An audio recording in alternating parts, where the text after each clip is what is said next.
नमस्कार, स्वप्नील क्राईम टॉक्समध्ये आपले स्वागत आहे. आजच्या आपल्या घटनेची सुरुवात होते उत्तर प्रदेशच्या कानपूर जिल्ह्यातून. कानपूर जिल्ह्यामध्ये पतारा नावाचं एक गाव आहे आणि याच गावात राहणारा लहू सिंग घरापासूनच 5 किलोमीटर असणाऱ्या एका कारखान्यावरती सिक्युरिटी गार्डचे काम करत होता. सिक्युरिटी गार्डचे काम करून लहू सिंगला महिन्याला 16-17 हजार रुपये मिळत होते. लहू सिंगच्या घरामध्ये त्याची एकुलती एक मुलगी असते, जिचं नाव असतं गीता ही शाळेमध्ये 12वी मध्ये शिकत असते.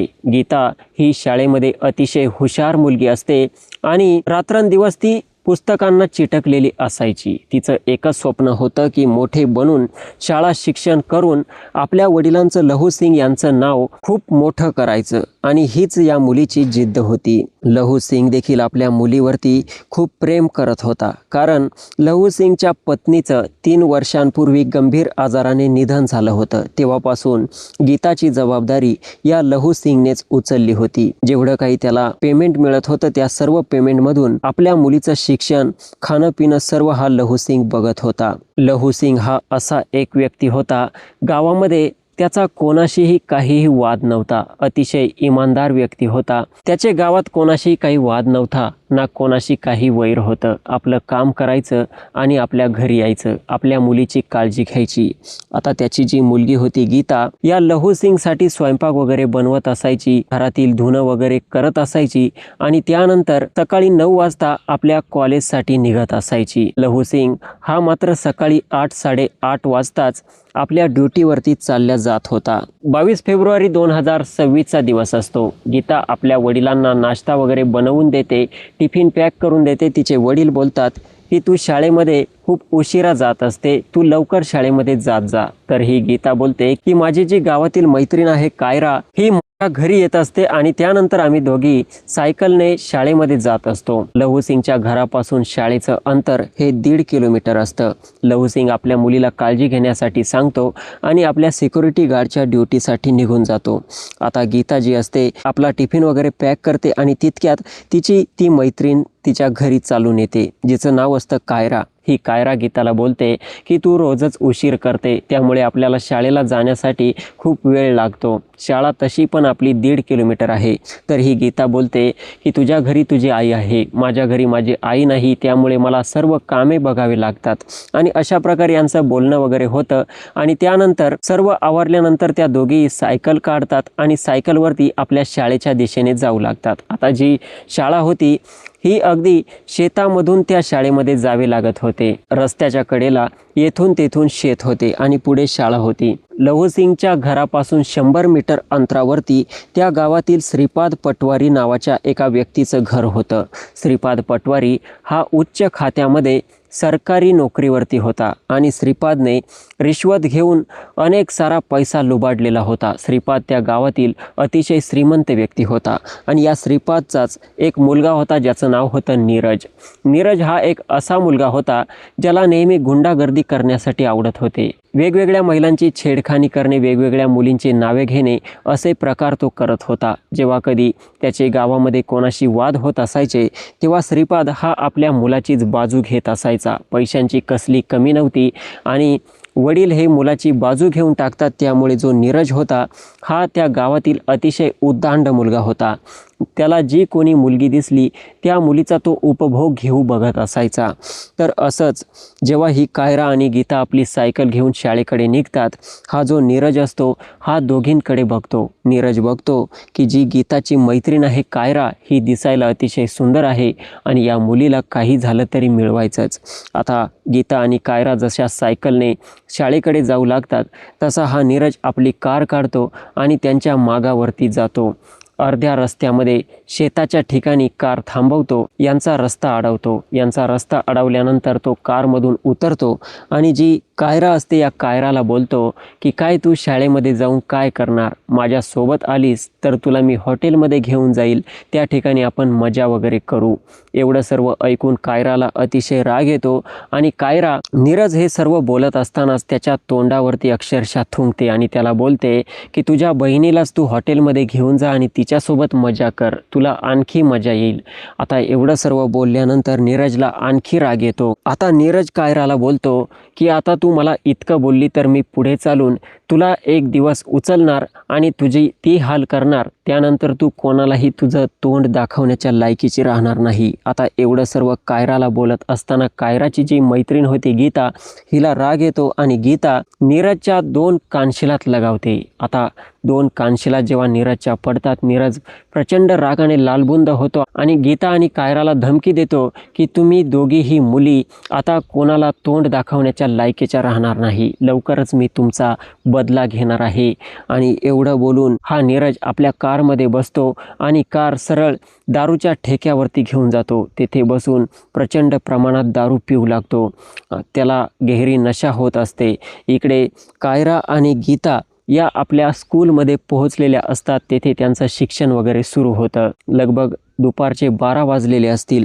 12 वाजेच्या दरम्यान हा लहूसिंग आज कारखान्यामधून आपल्या ड्युटीवरून लवकरच घरी आला होता. आज त्याचं पेमेंट झालं होतं. तर लहूसिंग विचार करतो की आपल्या मुलीची शाळेची फी देखील भरायची आहे. त्यामुळे लहूसिंग हा सरळ आपल्या मुलीच्या गीताच्या शाळेकडे जाऊ लागतो. शाळेकडे गेल्यानंतर आतमध्ये प्रिन्सिपल सरांना भेटतो. प्रिन्सिपलला बोलतो की माझ्या मुलीला ड्रेस देखील घ्यायचे आहे आणि ही तिची फी देखील भरायची आहे. फी भरून देतो आणि प्रिन्सिपल सरांची परमिशन घेऊन आपल्या मुलीला घेऊन शहरामध्ये जातो. अशा प्रकारे कायराची मैत्रीण गीता तर आता शाळेतून निघून गेली होती आणि इकडे जो नीरज रागाच्या सुडाच्या भावनेने पेटला होता, नशा त्याला अतिशय झाली होती.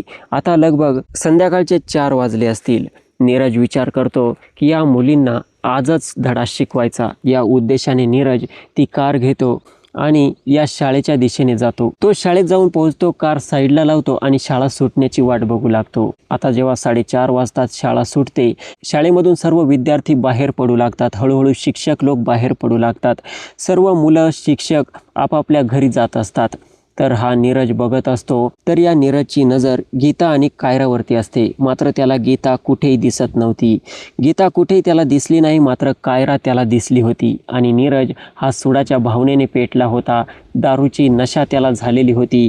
नीरजने ठरवून टाकले की एक नाही म्हणून काय झालं, दुसरीला तरी आपण धडा शिकवू शकतो. आणि अशा प्रकारे कायरा येते, आपली सायकल घेते आणि आपल्या घराच्या दिशेने निघू लागते. नीरज देखील आपल्या कारमध्ये बसतो आणि तिचा मागाव करू लागतो. जसं निर्जन ठिकाण येते, हा नीरज कायराच्या सायकलला आपली कार आडवी लावतो आणि कारमध्ये ठेवलेलंच एक नुकीलं हत्यार काढतो आणि या कायराच्या मानेवरती लावतो. तिला बोलतो की आता बघ, या ठिकाणी तुला बघणारं कोणीही नाही. जर येथे आरडाओरड केला, माझं ऐकलं नाही तर येथेच तुझं मुंडकं कापून टाकेल. आता एवढं सर्व ऐकून आणि ते हत्यार बघून कायरा प्रचंड घाबरते. कायरा त्या ठिकाणी काही बोलत नाही. त्यानंतर नीरज तिला धमकावून शेजारीच एका शेतामध्ये घेऊन जातो. ते शेत ऊसाचे असते. ऊसाच्या शेतात नेऊन हा नीरज नशेच्या हालतमध्ये त्या कायरासोबत वाईट प्रकार करू लागतो. तोपर्यंत वाईट प्रकार करतो जोपर्यंत त्याची इच्छा पूर्ण होत नाही. कायरा गुपचूप ते सर्व सहन करत असते, रडत असते, ओरडत असते. मात्र तिचं ऐकणारं त्या ठिकाणी कोणी नव्हतं, तिला वाचवणारं कोणी नव्हतं. एवढं सर्व करून झाल्यानंतर जो नीरज असतो हा कायराला धमकी देतो की जर याबद्दल तू कोणाला सांगितलं तर मात्र परिणाम आणखी गंभीर होईल. तू पुन्हा जेव्हा स्कूलमध्ये जाशील त्यावेळी मी तुझा गळा कायमस्वरूपी कापून टाकेल. एवढं सर्व धमकी दिल्यानंतर जी कायरा असते रडतच तेथून आपली सायकल उचलते आणि कशीबशी आपल्या घरी जाऊन पोहोचते. घरी जायला तिला लगभग 6 वाजले होते. घरी तिची आई होती प्रभादेवी. ही प्रभादेवी आपल्या मुलीला कायराला विचारत असते की नक्की आज इतका उशीर का झाला आणि तुझ्या डोळ्यांमध्ये इतके अश्रू का आहे. मात्र कायरा आपल्या आईला काही सांगत नव्हती. ती आपल्या रूममध्ये जाते आणि तेथे रडत बसते. जी प्रभादेवी असते आपल्या मुलीला खोदून खोदून विचारण्याचा प्रयत्न करते, मात्र कायरा आपल्या आईला काही सांगत नाही. आता तिची आई देखील बेचैन होते. इकडे जी गीता असते ही मात्र नियमितपणे आपल्या स्कूलमध्ये जात होती. कायरा मात्र तिच्याकडे स्कूलमध्ये जाण्यासाठी येत नव्हती. आता गीताला देखील समजत नव्हते की कायरा तिच्याकडे का येत नाही. असेच दिवस जात होते. आता गीताचे 12वीचे बोर्डचे एक्झाम देखील सुरू होणार होते आणि यासाठी गीताला आपल्या घरापासून लगभग 5 किलोमीटर अंतरावरती एक्झाम देण्यासाठी जावे लागणार होते. तर ही गीता आपल्या वडिलांना सांगते की उद्यापासून माझे एक्झाम सुरू होत आहे आणि एक्झाम येथून 5 किलोमीटर अंतरावरती आहे. आता एवढं सर्व ऐकल्यानंतर तिचे वडील बोलतात की तू काळजी करू नको, मी स्वतःच माझ्या बाईकवरती बसवून तुला एक्झामच्या ठिकाणावरती सोडत जाईन आणि तुझे एक्झाम संपल्यानंतर तुला घरी घेऊन येत जाईन. मात्र गीता आपल्या वडिलांना बोलते की तुम्ही त्याची काळजी करू नका, मी सायकलनेच एक्झाम देण्यासाठी जाईल, कारण मला सोडवण्यासाठी तुमचे देखील ड्युटी बंद पडेल आणि पेमेंट खूप कमी येईल, तुम्ही काळजी करू नका, मी निवांत जाईन. त्यानंतर जो लहू सिंग असतो, हा लहू सिंग गीताला बोलतो की तुझी ती मैत्रीण आहे कायरा, ही देखील तुझ्या सोबतच असेल. तेव्हा गीता बोलते की कायरा मागच्या 7 दिवसांपासून माझ्याकडे आलीच नाही, माहीत नाही नक्की काय प्रॉब्लेम आहे. ती स्कूलमध्ये देखील येत नाही आणि इकडे एक्झाम देण्यासाठी देखील येते की नाही मला माहीत नाही. लहू सिंग बोलतो की तू तिच्या घरी जाऊन तिला विचारलं पाहिजे. गीता बोलते की ठीक आहे, मी तिच्या घरी जाते आणि तिला विचारून बघते. आणि अशा प्रकारे जो लहू सिंग असतो हा आपल्या ड्युटीवरती निघून जातो. आणि त्यानंतर जी गीता असते, ही गीता आपल्या मैत्रिणीच्या घरी जाते. कायराच्या घरी गेल्यानंतर कायरा 7 ते 8 दिवसांपासून स्कूलमध्ये देखील गेलेली नव्हती आणि आपल्या घरामध्येच स्वतःला बंद करून झोपत असायची, रडत असायची. जेव्हा गीता तिच्या घरी जाते, कायराची आई जी प्रभादेवी असते, ही प्रभादेवी गीताला बोलते की गीता, हिला नक्की काय झालंय, ही तुझ्यासोबतच स्कूलमध्ये जात होती, हिच्यासोबत नक्की काय झालं ही आम्हाला काही सांगत नाही, तुला तरी माहीत असेल. गीता बोलते की नाही, माझ्यासमोर तर हिच्यासोबत काही झालेलं नाही. तेव्हा प्रभादेवी बोलते की तुझी ती चांगली मैत्रीण आहे, तुला ती व्यवस्थित सांगू शकते, तू तिला व्यवस्थित विचार आणि मग मला सांग. गीता बोलते ठीक आहे. आणि त्यानंतर गीता जी असते ही कायराला थोडं साईडला घेऊन जाते आणि कायराला विचारते की नक्की काय झालं. तेव्हा ही कायरा आपल्या मैत्रिणीला गीताला सर्व कहाणी सांगते की नीरजने कसं तिच्यासोबत वाईट काम केलं. जेव्हा कायरा गीताला हे सर्व सांगते, गीताच्या पायाखालची जमीनच सरकते. गीताला अतिशय त्या नीरजचा राग येऊ लागतो आणि गीता लगेच प्रभादेवीला ही सर्व गोष्ट सांगते. प्रभादेवी जेव्हा ऐकते की नीरजने आपल्या मुलीसोबत असं काम केलं आहे आणि नीरज हा श्रीपाद पटवारीचा मुलगा आहे आणि श्रीपाद पटवारी हा गावातील अतिशय बलाढ्य व्यक्ती आहे. जेव्हा प्रभादेवीला हे समजते, प्रभादेवी त्या ठिकाणी शांत होते. प्रभादेवी बोलते की श्रीपाद पटवारी अतिशय बलाढ्य व्यक्ती आहे आणि तो नीरज अतिशय उदांड मुलगा आहे, त्याला आपण काही शिक्षा करू शकत नाही आणि जर आपण ही गोष्ट बाहेर काढली तर आपलीच बदनामी होईल. त्यामुळे जे काही झालं माझ्या मुलीसोबत ते होऊन गेलं, इथून पुढे आपण काही करणार नाही आणि त्यामुळे आपण त्या नीरजला काही बोलणार नाही आणि तू देखील कोणालाही काही सांगू नको. प्रभादेवी हे गीताला बोलते. गीता जेव्हा प्रभादेवीचं हे ऐकते, गीता बोलते ठीक आहे, याबद्दल मी कोणाला काही सांगणार नाही. आणि अशा प्रकारे गीता ही तिथून निघते आणि सायकलनेच आपले एक्झाम देण्यासाठी जाऊ लागते. गीताचे जे एक्झाम होते हे लगभग संपत आले होते आणि लास्टचा एक्झाम बाकी होता. 23 एप्रिल 2026चा दिवस होता. गीता आपल्या वडिलांना लहू सिंग यांना बोलते की आज माझा लास्ट एक्झाम बाकी आहे आणि तो एक्झाम पूर्ण झाल्यानंतर मी चांगल्या मेरिटमध्ये येणार आहे. लहू सिंग बोलतो की मला तुझ्यावरती गर्व आहे आणि तू आत्तापर्यंत जितके काही एक्झाम दिले सर्वांमध्ये तू टॉप केला आहेस, चांगले मार्क्स मिळवले आहे, त्यामुळे तू टेन्शन घेऊ नको. जसा हा एक्झाम होईल तू नक्कीच टक्केवारीमध्ये पास होणार आहे आणि माझं स्वप्न पूर्ण करणार आहे. अशा प्रकारे लहू सिंग 8:30 वाजता आपल्या ड्युटीवरती निघून जातो आणि लगभग 9 वाजता गीता आपली सायकल काढते आणि 5 किलोमीटर अंतरावरती एक्झामच्या ठिकाणी जाऊ लागते. आता ती आतमध्ये जाऊन एक्झाम देऊ लागते.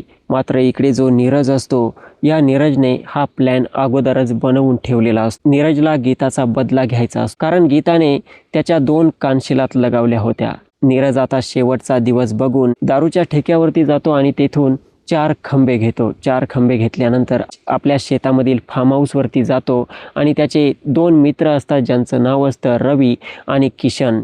रवी आणि किशन देखील अगदी नीरज सारखेच मुलं असतात, टुकार मुलं असतात. हा नीरज दोघांनाही आपल्या शेताच्या फार्म हाऊसवरती बोलावून घेतो आणि त्या ठिकाणी बसून तिघेही दारू पिऊ लागतात. जशी तिघांनाही नशा होते, हा नीरज 2ही मित्रांना सांगू लागतो की जी माझ्या घराशेजारी राहणारी गीता आहे, हिने माझ्यावरती हात उचलला होता आणि याचा बदला आपल्याला घ्यायचा आहे. त्याचे 2ही मित्र या गोष्टीला लगेच तयार होतात, कारण त्यांना देखील फ्रीमध्ये दारू पिण्यासाठी मिळत होती. त्यामुळे मित्र जे सांगेल हे त्यांना ऐकावं लागणार होतं आणि अशा पद्धतीने चांगली नशा झाल्यानंतर हे तिघेही त्या कारमध्ये बसतात आणि त्या एक्झाम कॉलेजवरती जाऊन पोहोचतात. त्या ठिकाणी कार पार्क करतात आणि आता एक्झाम संपण्याची वाट बघत असतात. जसा एक्झाम संपतो सर्व टीचर वगैरे त्या ठिकाणावरून निघू लागतात, स्टुडंट निघू लागतात. त्यानंतर त्यांची नजर या गीतावरती असते. गीता देखील एक्झाम देऊन अगदी खुश होऊन आपल्या सायकलवरती बसते आणि आपल्या घराकडे निघते.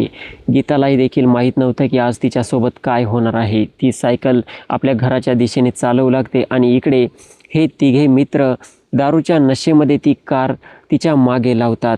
आता जसं निर्जन स्थळ येतं, निर्जन ठिकाण येतं, आजूबाजूला बघतात त्यांना कोणी दिसत नाही, तर त्या ठिकाणी ते गीताला गाठतात. तिच्या सायकलला कार आडवी लावतात. त्यामधून तिघेही उतरतात. तिघांकडे देखील नुकीले हत्यार असतात. ते हत्यार गीताला दाखवतात आणि गीताला बोलतात की जर थोडा जरी आरडाओरड केला तर मात्र तुझी हत्या आम्ही याच ठिकाणी करून टाकू. गीता त्या ठिकाणी प्रचंड घाबरते, काही बोलू शकत नाही. तिची सायकल त्या ठिकाणी ते रस्त्याच्या कडेला टाकून देतात आणि गीताला आपल्या कारमध्ये बसवतात आणि त्यानंतर हा नीरज आपल्या फार्म हाऊसवरती तिला घेऊन जातो. फार्म हाऊसमध्ये घेऊन गेल्यानंतर तिघांनाही नशा अगोदरच झालेली असते. आतमध्ये गेल्यानंतर तिच्यासोबत वाईट प्रकार हे तिघे आळीपाळीने करू लागतात. गीता फक्त ओरडत असते, नाही म्हणत असते. मात्र नराधमांना दया येणार नसते. नराधम राक्षस बनलेले असतात, दारूच्या नशेमध्ये हैवान बनलेले असतात. ते गीताचा एक शब्द देखील ऐकत नाही आणि तोपर्यंत हे वाईट काम करत असतात जोपर्यंत यांचं मन भरत नाही. एवढं सर्व करून झाल्यानंतर देखील यांची इच्छा पूर्ण होत नाही. तर कारमध्ये ठेवलेला एक खंबा काढतात आणि त्या गीताला जबरदस्तीने ती दारू पाजू लागतात. गीता फक्त नकार देत असते. मात्र या नराधमांपुढे तिचं काही चालत नव्हतं. तिला अक्षरशः दारू पाजून तिच्यासोबत वाईट काम यांनी केलं. जेव्हा यांचं मन भरलं तेव्हा देखील यांचा प्लॅन होता की हिला कायमस्वरूपी या दुनियेतून हटवून टाकू. मात्र जो नीरज असतो आपल्या मित्रांना बोलतो की गीता जी आहे ही हिच्या मैत्रिणीसारखी कायरासारखीच आहे. कायरासोबत मी असंच केलं होतं, मात्र कायराने याबद्दल कोणाला काही सांगितलं नाही. गीता देखील कोणाला काही सांगणार नाही. हिची शिक्षा हीच असेल की हिच्यासोबत एवढं वाईट करून हिला जिवंत सोडणे. म्हणजे जेव्हा जेव्हा ही स्वतःचा चेहरा बघेल तेव्हा तेव्हा हिला स्वतःच्या चेहऱ्याची लाज वाटेल. आणि अशा प्रकारे हा नीरज तिला आपल्या कारमध्ये बसवतो आणि तिच्या सायकलपर्यंत आणून सोडतो. जी गीता असते अतिशय त्रासात असते, रडत रडत आपली सायकल उचलते आणि आपल्या घरी रात्रीच्या 8 वाजता जाऊन पोहोचते. तिचे वडील लहू सिंग हे अगोदरच घरी आलेले असतात आणि जेव्हा ते मुलीकडे बघतात मुलीची अवस्था बघून त्यांना विचित्र वाटू लागते. लहू सिंग आपल्या मुलीला गीताला विचारतात की नक्की काय झाले, तू इतक्या उशिरा का आली आणि तुझ्यासोबत नक्की काय घडलंय. गीताची हालत बघून लहू सिंगला विचित्र जाणवत होतं. गीता लहू सिंगकडे बघून ढाय मोकळून रडू लागते आणि तिच्यासोबत घडलेली संपूर्ण कहाणी सांगते. गीता सांगते की जो श्रीपाद पटवारीचा मुलगा आहे नीरज याने त्याच्या 2 मित्रांसोबत मिळून तिच्यासोबत काय कांड केला आहे. जेव्हा लहू सिंग ही सर्व गोष्ट ऐकतो लहू सिंगच्या तळपायाची आग मस्तकात जाते आणि लहू सिंग सुडाच्या भावनेने पेटून उठतो. त्याला आपल्या मुलीची दयनीय अवस्था बघवत नाही. तो आपल्या मुलीला अंजारतो, गोंजारतो, तिला शांत करतो आणि तिला बोलतो जर तुझा बदला मी घेतला नाही तर मी आजपासून तुझा बाप म्हणून घेण्याच्या लायकीचा राहणार नाही. तू आता काळजी करू नको, तू या ठिकाणी आराम कर. मी तुझ्या इज्जत लुटणाऱ्यांना या दुनियेमध्ये ठेवणार नाही. एवढे सर्व बोलून लहू सिंग आपल्या घरामधून धारदार कुऱ्हाड उचलतो आणि त्या फार्म हाऊसवरती जाऊन पोहोचतो. नीरजच्या फार्म हाऊसवरती जाऊन पोहोचल्यानंतर इकडे तिकडे शोधतो, मात्र त्याला नीरज आणि त्याचे ते 2 मित्र कुठेही सापडत नव्हते. लहू सिंग मात्र थांबणार नव्हता. लहू सिंग पुन्हा आपली बाईक काढतो आणि त्यांना चौफेर गावामध्ये इकडे तिकडे गल्ली गल्ली शोधू लागतो. लहू सिंगला एका व्यक्तीकडून माहिती मिळते की नीरज आणि त्याचे 2 मित्र हे नदी तीरावरती बसून दारू पार्टी करत आहे. लहू सिंग तशीच आपली बाईक नदी तीराकडे वळवतो आणि तेथे जाऊन जेव्हा पोहोचतो तेव्हा बघतो नीरज त्याचे 2 मित्र तिघे दारूच्या नशेमध्ये आकांत बुडालेले असतात. आता लहू सिंग जेव्हा त्या तिघांकडे बघतो लहू सिंगला प्रचंड राग येऊ लागतो. आता त्याला समोर फक्त शिकार दिसत होती आणि लहू सिंग आता बनला होता एक शिकारी. तो जेव्हा कुऱ्हाड घेऊन जातो सर्वात प्रथम तो नीरजच्या मागून त्याच्या मानेवरती वार करतो. रक्ताच्या चिळकांड्या त्या ठिकाणी उडतात. वार इतका जिवारी लागला होता की नीरज त्याच ठिकाणी आडवा पडला होता. नीरजला असं आडवं झालेलं बघून जो किशन असतो हा देखील त्या ठिकाणी उठू लागतो. मात्र त्याला उठण्याच्या आतच लहू सिंग त्याच्या छातीमध्ये 4 वेळा कुऱ्हाडीने वार करतो आणि जो त्याचा दुसरा मित्र होता रवी हा त्या ठिकाणावरून मात्र पळू लागतो. लहू सिंग मात्र त्याला तेथून जाऊ देणार नव्हता. लहू सिंग मागून पळत जाऊन त्याच्या पाठीमध्ये 2 कुऱ्हाडीचे वार करतो.